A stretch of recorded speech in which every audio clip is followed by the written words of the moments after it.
Hasreti canımı zelil eyleyip sağalaram o yerlere qayıtsam.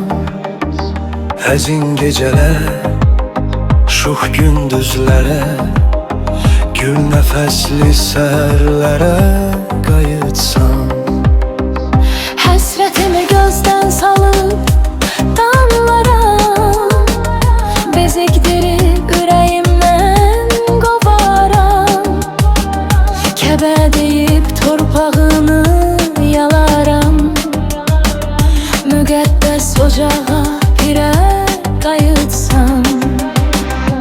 Çöllərə dağılıb hüzünlü eller, əhdə etiqada deyib minzərə. Yurdum ibadətgah, dağlarım minbər, dinə gəlləm o minbərə qayıtsam. Çöllərə dağılıb hüzünlü eller, əhdə etiqada deyib minzərə.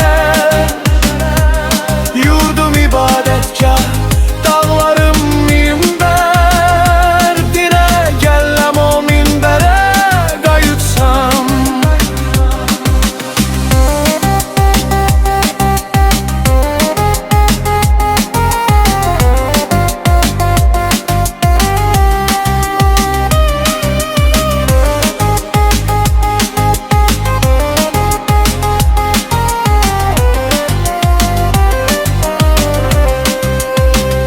Gedib o yerlərlə qucaqlaşaram,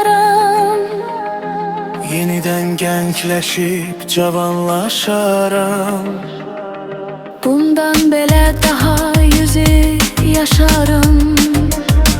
Bir də dönüb Kəlbəcərə